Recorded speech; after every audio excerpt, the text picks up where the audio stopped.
शहर आई देहाती बहू। हाल ही में रोहन की शादी निर्मला नाम की लड़की से हुई थी। निर्मला गांव की लड़की थी। रोहन के पिता और निर्मला के पिता दोनों बचपन के दोस्त थे। उन्होंने बचपन में ही एक दूसरे से वादा कर लिया था कि दोनों बच्चों के बड़े होते ही उनकी शादी करवा देंगे। इसलिए वादे के अनुसार रोहन के पिता निर्मला को अपनी बहू बनाकर घर ले आते हैं। निर्मला अपने साथ अपनी गाय भी लेकर आ जाती है और उसे घर के आंगन में बांध देती है। अरे ये क्या माँ, भाभी तो गाय भी लेकर आई है हमारे घर में। अभी घर में गाय बंधी देखकर आस पड़ोस के लोग तो हमारा मजाक उड़ाएंगे ना।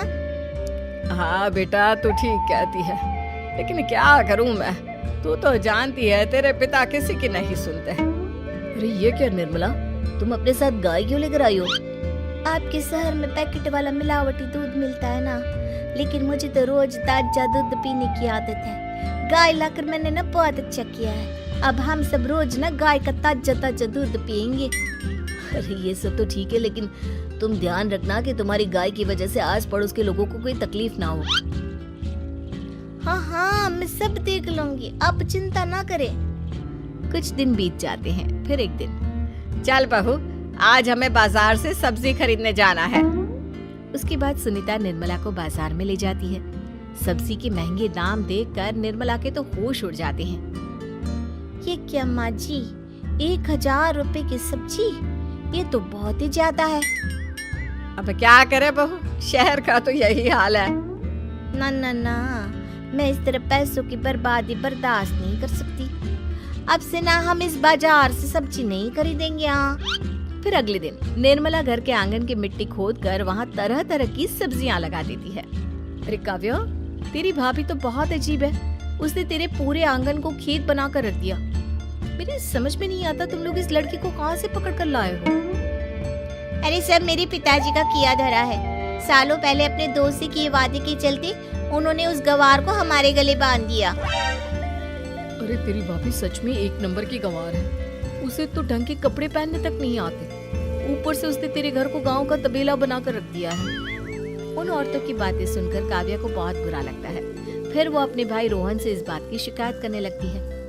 रोहन निर्मला को समझाने की बहुत कोशिश करता है, लेकिन निर्मला के आगे उसकी एक नहीं चलती। फिर एक दिन रोहन निर्मला को एक शादी में ले जाता है।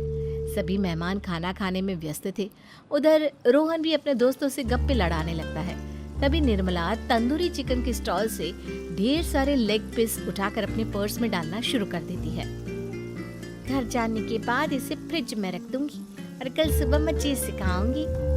फिर खाना खाने के बाद दोनों पति पत्नी वहाँ से जाने लगते हैं, लेकिन तभी दुल्हन का भाई उन्हें रोक लेता है। अरे ये सब क्या है? मैंने यहाँ खाना खाने के लिए सबको बुलाया था, खाना चोरी करने के लिए नहीं। तुमने पर्स में जो चिकन के लेग पीस छुपा रखे ना, चलो बाहर निकालो उन्हें। दुल्हन का भाई फौरन निर्मला से पर्स छीनकर सारे लेग पीस बाहर निकाल लेता है। मैंने इतना खर्चा करके खाने पीने का इंतजाम किया है और तुम हो कि यहाँ से खाना चोरी करके ले जा रही हो? शर्म आनी चाहिए तुम्हें। वहाँ मौजूद सभी लोग निर्मला को भला बुरा कहने लगते हैं।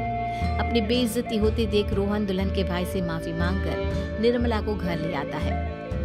निर्मला, आज तुमने सबके सामने मेरी नाक कटवा दी। आखिर तुम्हें चिकन के पीस चुराने की जरूरत क्या थी? मुझे माफ कर दीजिए रोहन जी। दरअसल ना, हमारे गांव में जब भी शादी होती थी तब मैं और मेरी सहेलियां इसी तरह शादी से ढेर सारा खाना लेकर आते थे। मुझे नहीं पता था कि मेरी इस गलती से आपकी इतनी बेइज्जती हो जाएगी। मुझे माफ कर दीजिए, आज के बाद ऐसी गलती कभी ना करेंगे। इतना कहकर निर्मला रोने लगती है। निर्मला को रोते देख रोहन का दिल पिघल जाता है और वो उसे माफ करके गले लगा लेता है। इस तरह कुछ दिन बीत जाते हैं। फिर एक दिन रोहन उदास होकर घर लौटता है। रोहन के कपड़े बुरी तरह फटे हुए थे। अरे बेटा, ये सब क्या है? किसी के साथ मारा पीटी हो गई है क्या? नहीं माँ, आज हमारी जिंदगी का सबसे बुरा दिन है। म्युनिसिपालिटी वालों ने हमारी दुकान तोड़ दी।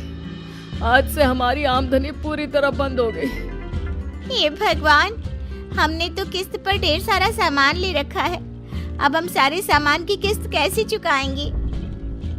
मेरी तो सोचने समझने की शक्ति ही खत्म हो गई। पता नहीं आगे हमें और कितनी मुसीबत झेलनी पड़ेगी। आप सबको ना चिंता करने की जरूरत ना है, मैं सब ठीक कर दूंगी। तो कहना क्या चाहती है बहू? हम ना बोल कर नहीं बल्कि करके दिखाएंगे। हाँ। उसके बाद निर्मला अपने पिता को फोन करके गांव से 5 गाय मंगवा लेती है और फिर अगले दिन निर्मला सभी गायों का दूध निकाल कर बड़े बर्तन में भर लेती है। तुम ये सब क्या कर रही हो निर्मला? मेरी तो कुछ समझ में नहीं आ रहा। हम ना इन गायों का दूध बेचने जा रहे हैं। उसके बाद हमारे पैसों की समस्या खत्म हो जाएगी। हे भगवान, बस यही दिन देखना बाकी रह गया था। भाभी दूध वाली बनकर दूध बेचेंगी तो मोहल्ले में इज्जत क्या रहेगी हमारी। सभी लोग हमें तरह तरह के ताने मारेंगे। आप ना ऐसी बेकार की बातें ना करो काव्या जी। जब जेब का पैसा और पेट की रोटी छिन जाती है तो इंसान पहले अपने और अपने परिवार के बारे में सोचता है। और वैसे भी जिस काम से हमारा घर चले उसकी कभी ना बुराई नहीं करनी चाहिए। फिर निर्मला दूध के 2 बड़े बर्तन साइकिल के दोनों तरफ लटकाकर मोहल्ले में घूमने लगती है। दूध ले लो, दूध, गाय का ताजा ताजा दूध ले लो, बिना मिलावट का शुद्ध दूध ले लो। चलो चलो आओ भाई, जल्दी ले लो। तभी निर्मला के पास कुछ औरतें आती हैं। अरे तुम तो सुनीता की बहू हो ना? तुम इस तरह सड़क पर दूध क्यों बेच रही हो? निर्मला उन दोनों औरतों को अपने घर के हालातों के बारे में सब बता देती है। देखिए, मैंने ना अभी अभी गाय का ताजा दूध निकाला है। आप सब तो रोज पैकेट का दूध पीती हो, आज गाय का ताजा दूध पी कर देखिए, इसकी ना बात ही कुछ और है। हाँ बहू, मुझे तुम्हारी बात समझ में आ गई। ला, मुझे 2 लीटर दूध दे दो। उस औरत की देखा देखी बाकी औरतें भी निर्मला से दूध खरीदना शुरू कर देती है। थोड़ी ही देर में निर्मला सारा दूध बेचकर ढेर सारे पैसे इकट्ठे कर लेती है। उसके बाद निर्मला घर जाकर सारे पैसे अपनी सास को पकड़ा देती है। अरे बहू, इतने सारे पैसे! सच में तेरा आइडिया तो काम कर गया। अरे माँ जी, आप तो बस देखती जाइए, कुछ ही दिनों में मैं अपने घर की सारी समस्या खत्म कर दूंगी। हाँ। फिर अगले दिन से निर्मला गायों के गोबर से ढेर सारे उपले तैयार करके बेचना शुरू कर देती है। निर्मला को पैसे कमाते देख रोहन के अंदर भी हिम्मत आ जाती है और वो भी दूध बेचने का फैसला करता है। निर्मला के कहने पर उसके पिताजी कुछ और गायों का बंदोबस्त कर देते हैं। इस तरह दोनों पति पत्नी मिलकर दूध बेचना शुरू कर देते हैं। कुछ ही महीनों में उनका दूध का व्यापार खूब फल फूल जाता है। इसके चलते रोहन एक बड़ी दूध की डेयरी भी खोल लेता है। पिताजी, जब आपने निर्मला से मेरी शादी करवाई थी तब मैं मन ही मन आपको कोसा करता था, लेकिन आज मेरी समझ में आया कि आपका फैसला बिल्कुल सही था। आज अगर निर्मला ना होती तो पता नहीं हमारा क्या हाल होता। हाँ बेटा, तू ठीक कहता है। हमारी बहू ने तो हमें उजड़ने से बचा लिया। भगवान ऐसी बहू सबको दे। इस तरह निर्मला की समझदारी के चलते सब कुछ ठीक हो जाता है और वो सभी हंसी खुशी अपना जीवन जीने लगते हैं।